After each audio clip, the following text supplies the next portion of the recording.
the scariest Family Guy episodes you will ever see. If there's one thing that Family Guy knows how to do, it's mix comedy with chaos. But every now and then, the show dials down the laughs and cranks up the creep factor. And trust me, when it gets scary, it's really scary. I've gone through the freakiest moments, and let me tell you, this show knows how to mess with your head. From creepy holograms, he just stuck a Tootsie Roll in his ear, to ganging up on a man. The Griffins definitely know how to take things to a whole new level of terrifying. So sit tight, because we are diving into the 7 scariest Family Guy episodes you will ever see. Number 1. Quagmire's Quagmire. Quagmire already has a lot to deal with thanks to his weirdness, but throw in a female version of him with even more aggression and violence, like in the 3rd episode of the 12th season. Now, that's a real nightmare. Peter? I touched the iPhone headphone. So Quagmire buys a new laptop, but of course, he has no idea how to use it. And naturally, he calls Peter for some tech support. But spoiler alert, it goes horribly wrong. Thing. Just hit accept. Well, that seems a little foolhardy, doesn't it, Peter? It's fried. I can't even... Ah! The troubleshooting session is an absolute disaster. His computer freezes, crashes, and goes down in flames. So he goes back to the store where he accidentally shows Sonia, the tech person, his browsing history. Oops. After a quick chat about what Quagmire's into, Sonia reveals she shares the same interests. That's when Quagmire gets the genius idea to ask her out. Their dating life goes surprisingly well. They bond over their super disturbing shared interests, but of course, things quickly start to spiral out of control. I want you to have sex with your father.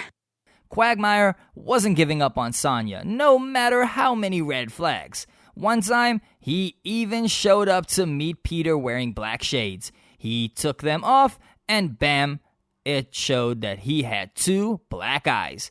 But nope, he still claims that they're super happy together. Sure, Quagmire, sure. But he left a pretty concerning note on the table.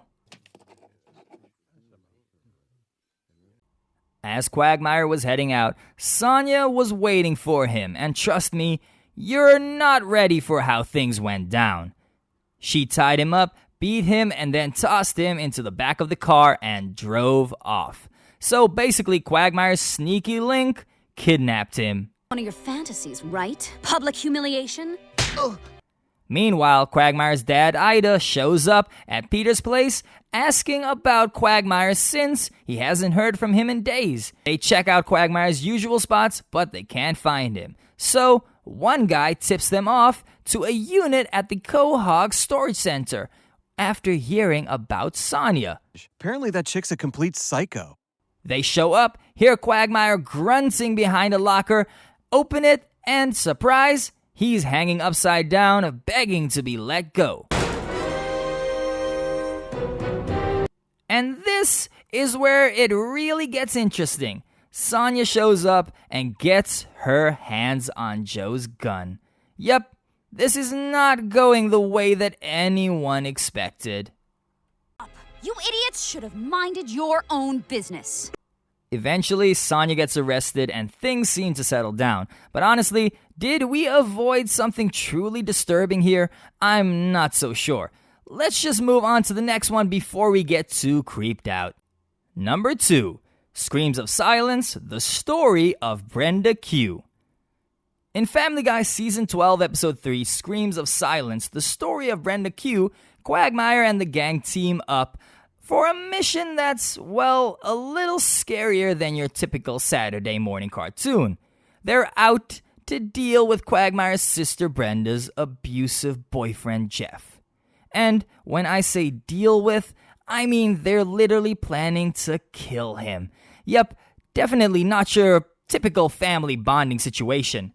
So Peter and Joe are all set for a nice relaxing fishing day, but they're stuck waiting on Quagmire, who's running a little bit late. When they show up at Quagmire's place, they find him hanging upside down. Classic Quagmire. Baby, you make me so horny. Come on, help me get him down. They rush him to the hospital, but the poor guy ends up in a coma. Yikes. So Peter calls up Quagmire's sister Brenda, who shows up with none other than Jeff. Yeah, the guy they're about to deal with. I get to pick the radio station because that was awful. I know. Brenda helps Quagmire wake up from his coma, but of course, Jeff isn't exactly thrilled about this and starts treating Brenda like garbage. So Quagmire, being the loving brother he is, heads over to the Griffins for some help. I've tried talking to Brenda about leaving him, but I haven't gotten anywhere. I'd open up more to you, because you're a woman. Lois takes Brenda out to dinner, and she's basically trying to convince her that she's the real victim here. But Brenda not ready to face the truth just yet, so Plan B, the neighbors stage an intervention to show Brenda what's really going on. So, you like getting beaten, huh? Well, why don't you smoke a whole carton of cigarettes? The brother-sister duo has a super touching moment, right? But just when it looks like things might finally get better, Jeff shows up, and Brenda drops the bombshell that she's not only engaged to Jeff, but she's pregnant too. Oh, congratulations! Have you thought of any names yet? Now Quagmire's got an extra worry on his plate, the safety of his future niece or nephew. And Peter? Oh, Peter just wants to solve the problem the old-fashioned way, by beating up Jeff. Totally reasonable.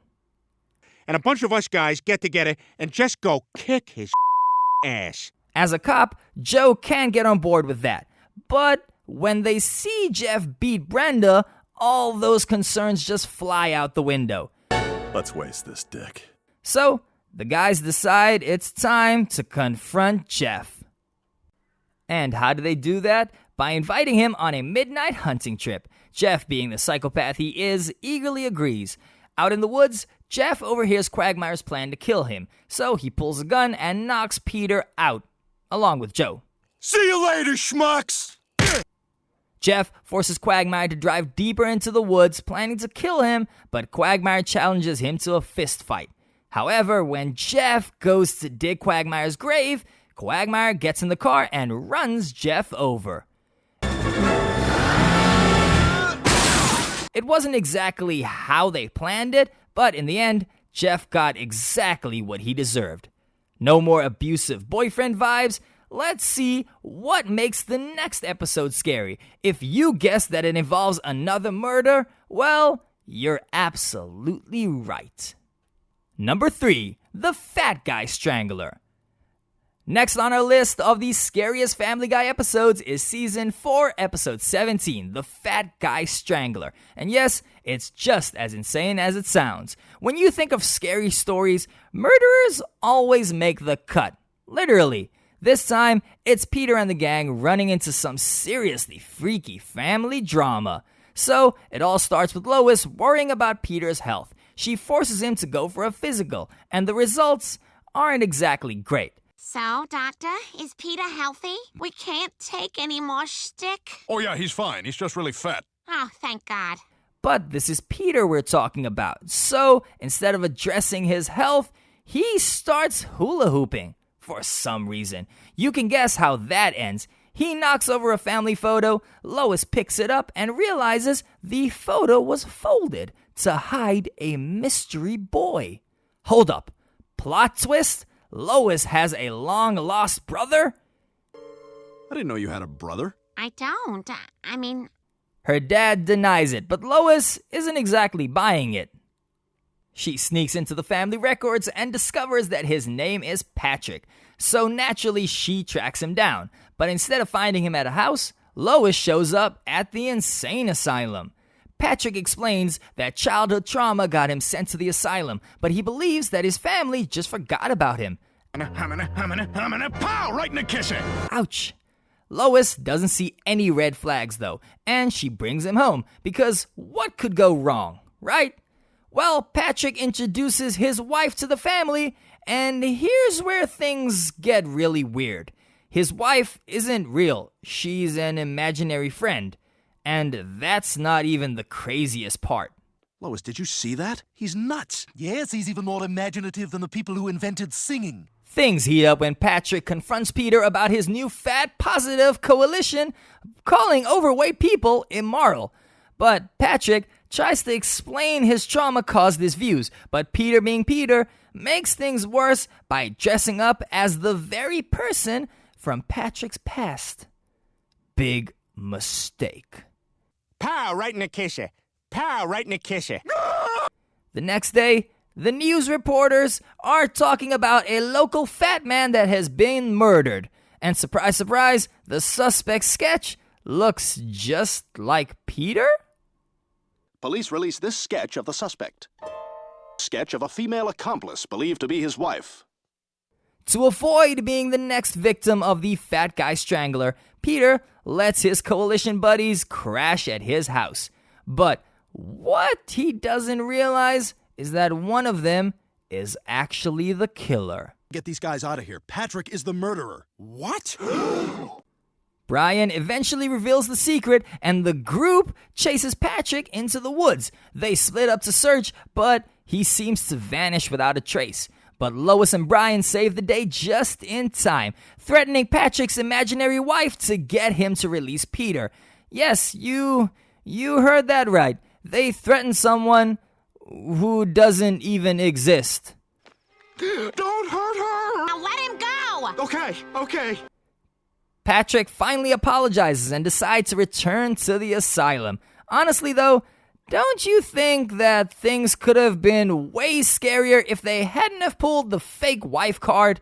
Anyway, let's move on to the next episode, which just shows how scary technology can really be. Number 4. Happy Halloween. In Happy Halloween, it's the 6th episode of season 21. Peter Griffin creates a hologram of himself that turns into a real threat for the family. The episode starts at a Halloween carnival where Peter couldn't care less about the spooky fun. Lois, I drove us here. I bought the tickets. Look, I'm doing the best I can, but I gotta tell you. He crosses paths with some so-called science expert showing off a hologram device, and naturally, Peter decides to borrow it. It's my only one. Maybe we can make. He thinks it's the perfect solution to avoid his responsibilities at home, so he creates a hologram of himself to take care of everything, while he kicks back and does absolutely nothing. Classic Peter, right? No, it's okay. I'll just black out and never know how I got home. When Peter stumbles back home, he finds that the hologram is practically winning over the entire family. Everything seems perfect until he realizes that the hologram is even kissing Lois. No one kisses my wife except begrudgingly me. Yes, suddenly things aren't so great. Peter confronts the hologram, but it knocks him out cold and declares that it loves the family more than Peter ever did. Things take a darker turn when Peter notices that the hologram machine is missing, and his doppelganger knocks him unconscious again, sending him tumbling down the basement stairs. Where's the machine? I left it right over... Lois starts to figure something out when the hologram can't answer a simple question about a Dutch oven and his changed habits. As the family tries to escape, it's already too late. The hologram ties them all up in the living room, ranting about how unappreciated it feels. Just when it seems like all hope is lost, Peter miraculously emerges from the basement, ready to take on his evil hologram in a brutal fistfight. As Peter comes close to defeat, Stewie comes up with a genius plan to charge the family with static electricity, successfully short-circuiting the hologram and destroying it. After all the chaos, Peter makes a not-so-heartfelt promise to his family, though it is clear he'll probably do something just as ridiculous again.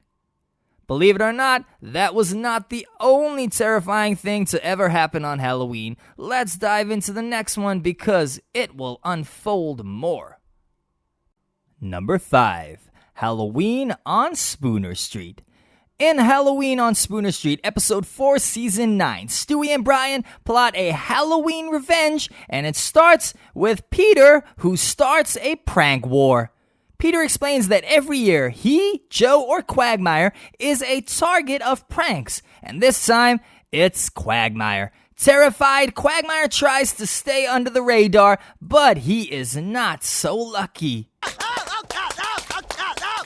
Even in his own bed, he is not safe when what he thinks is a woman turns out to be something else. It's Joe? I didn't feel anything. Happy Halloween!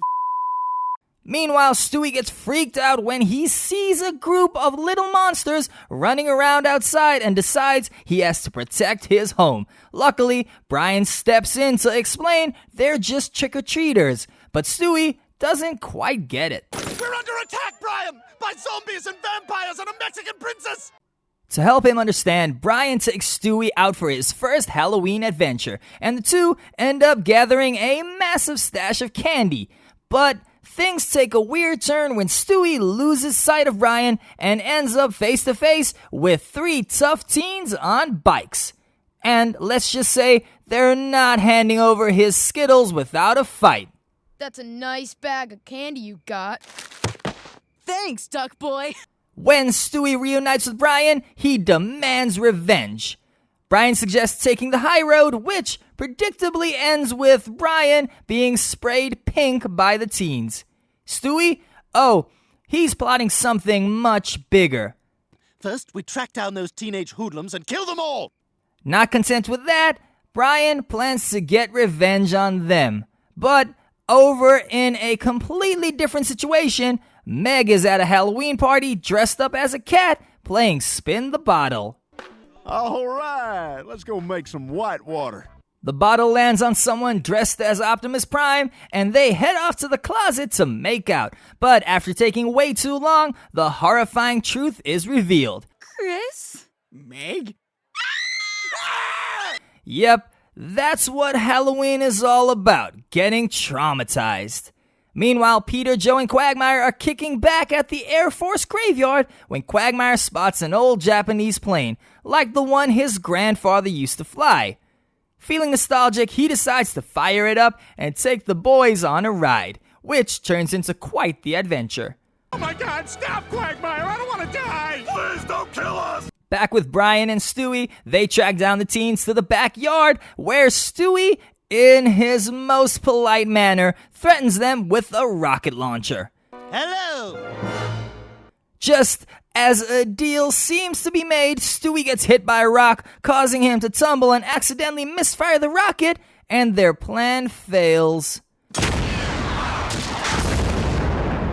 So, they had to use their last resort, Mom! asking Lois to help them get their stolen candy back. Poor guys, they had such big plans. Up in the sky, Quagmire is taking the guys on a scenic flight over Quahog, but when they spot the naval yard, Quagmire suddenly gets a strange feeling and starts diving straight towards it. Peter and Joe are absolutely terrified. Are you nuts? Shut up, round eye!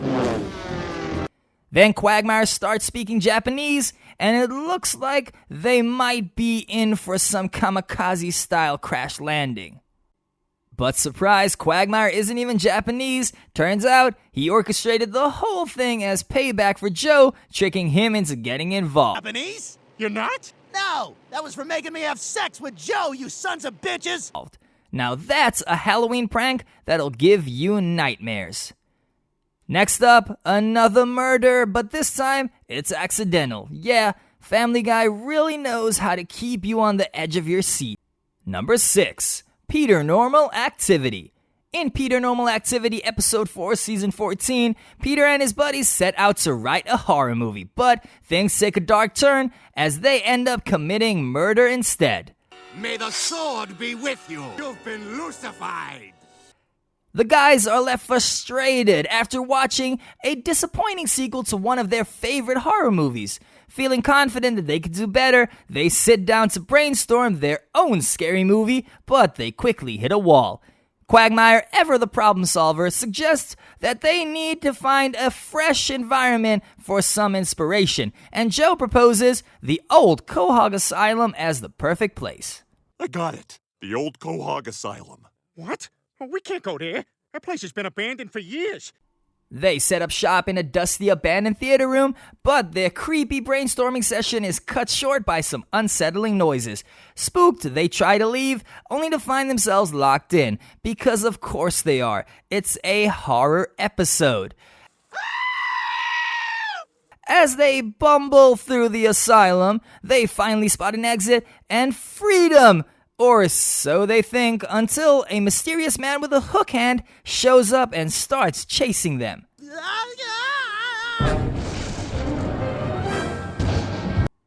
But instead of running like normal people, the guys decide to gang up on him. They beat him to a pulp, and surprise, he dies. Just like that. They're murderers. For Peter, it's probably a Tuesday. Quagmire, ever the voice of reason, suggests they turn themselves in, but Joe talks them out of it. No way. If we do that, we'll all go to jail. Hey, by the way, a bunch of us are gonna kill you in the shower later. Instead, they bury the body in the woods and vow to never speak of the incident again. The next morning, Peter wakes up looking a little worse for wear, and Lois starts getting suspicious. You and the guys killed and buried a man? Peter Quagmire, Cleveland and Joe. Meanwhile, Quagmire is stressing over the fact that he killed a war hero, and he tries to distance himself from the situation by coming up with an awfully poorly photoshopped alibi. I even have a picture. See that? That's yesterday's date on that newspaper. As tensions rise, the group begins to suspect that Quagmire might rat them out. But when Peter returns to the asylum to try and pin the blame on Quagmire, he walks in on the others doing the exact same thing. Look at all you pathetic people bringing stuff to frame each other. This way I can dig the hole and just throw this in. In a bizarre twist, their crime ends up inspiring a movie. But don't expect an Oscar. This thing flops harder than Peter at the gym. Yeah, I guess writing a movie isn't as easy as Joseph Gordon-Levitt makes it look. Moving on to the next scary episode, buckle up because it's a wild roller coaster ride packed with curses, supernatural happenings, and plenty of betrayal. Things are about to get seriously intense. Number 7, Petergeist. In The Petergeist, episode 26, season 4, the Griffins accidentally unleash a haunting after messing with an ancient burial ground. During a chill movie night at Joe's, Peter is all fired up about Joe's new home theater. Of course, being Peter, he just can't let it slide. So he decides the only way to top that is by building a full-on megaplex in his own backyard. As Peter starts digging into the ground, he ends up finding a Native American headdress. Hey, look what I found. Wow, authentic Native American remains. Brian immediately warns him that tampering with sacred artifacts is a terrible idea, but Peter does what Peter does best, ignoring everyone's advice. He takes the headdress inside and treats it like a toy, which is a genius move, right? Turns out, disturbing an ancient burial ground isn't something you can just brush off. Soon, spooky stuff starts happening. The TV begins whispering to Stewie, and ghostly hands are creeping across the living room. While Brian's convinced that the house might be haunted, Lois isn't having it. Even as strange events keep piling up, she's not ready to buy into the whole ghost theory just yet. When night hits, things take a terrifying turn. Stewie gets sucked into the TV, so the Griffins bring in a spiritual medium to try and reach the other side. Desperate times call for desperate measures, right? And that the exit is your daughter's bum. Meg's ass! Of course, they ditched Meg. What else is new for the Griffins? The Griffins leave their house behind and crash at Quagmire's, but he's too distracted by something to help. So, as you can see, my family's here, and it's game night. They consult an occult book and learn that they need to return the skull to its grave at the dump. They find out that a prop comedian named Cattop is the one that took it. So Peter tracks him down to his mansion, chases him all around, and finally grabs the skull. After reburial, their house magically reappears. And Peter, he immediately tries to wreck it again because of course he does. So there you have it, guys. Now, what do you think? Did we cover all the creepiest moments, or did we miss something that gave you chills? Let me know in the comments below, and don't forget to hit that subscribe button. We'll keep bringing in the laughs and the scares all in one. So, see you on the next video.